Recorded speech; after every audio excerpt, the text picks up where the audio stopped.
ভারত সরকারের যুব বিষয়ক ও ক্রীড়া দপ্তর এবং নেহরু যুব কেন্দ্রের উদ্যোগে আজ কদমতলা ব্লকে এক মনোমুগ্ধকর ক্রীড়া প্রতিযোগিতার আয়োজন করা হয়। প্রতিযোগিতাটি অনুষ্ঠিত হয় বামুনিয়া এসপি স্কুলের ময়দানে। অনুষ্ঠানের সূচনা হয় পতাকা উত্তোলন, প্রদীপ প্রজ্বলন এবং স্বামী বিবেকানন্দের প্রতিকৃতিতে মাল্যদান করার মাধ্যমে। আনুষ্ঠানিক উদ্বোধন করেন কদমতলা ব্লকের chairman Mihir Ranjan Nath, vice chairman Bidyabhushan Das, Niranjan Nath, Surendranath সহ অন্যান্য বিশিষ্ট অতিথিরা। এই প্রতিযোগিতায় বিভিন্ন রকমের ইভেন্টের আয়োজন করা হয়, যার মধ্যে ছিল কবাডি, ব্যাডমিন্টন, দড়ি টানাটানি, শটপাট এবং ভলিবল।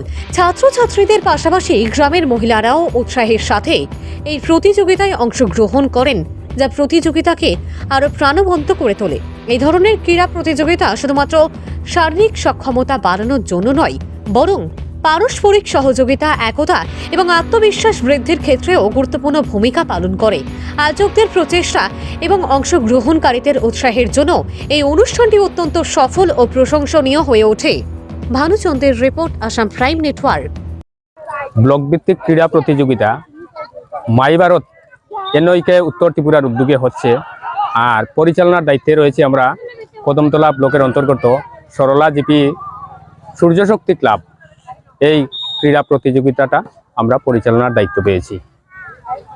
এখানে মঞ্চে উপবিষ্ট আমাদের অতিথিবর্গ সবাইকে নিয়েই এই ক্রীড়া প্রতিযোগিতাটা মাঠে চলছে।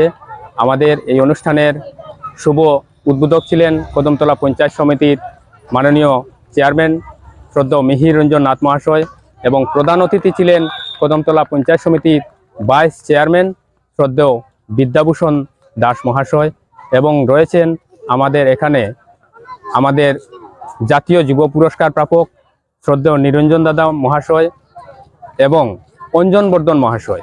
তার ছেলেদের যে ইভেন্টগুলা, সেটার ভলিবল, ব্যাডমিন্টন এবং 400 মিটার দৌড় প্রতিযোগিতা। আর মেয়েদের মধ্যে রয়েছিল দলগত ইভেন্ট ছিল দড়ি টানাটানি, আর ব্যক্তিগত ইভেন্ট যেগুলো ছিল সেটা cycle racing, slow cycle racing, আর ছিল শর্টপাট। এই ইভেন্টগুলাই বর্তমানে মাঠে চলছে। তাদের প্রতিটি ইভেন্টেই পুরস্কারের ব্যবস্থা রয়েছে, আর রয়েছে সার্টিফিকেট। প্রতিটি সার্টিফিকেট এনওয়াইকে মাই ভারতের উদ্যোগেই তাদের হাতে প্রত্যেক প্রতিযোগিতার হাতেই তুলে দেওয়া হবে।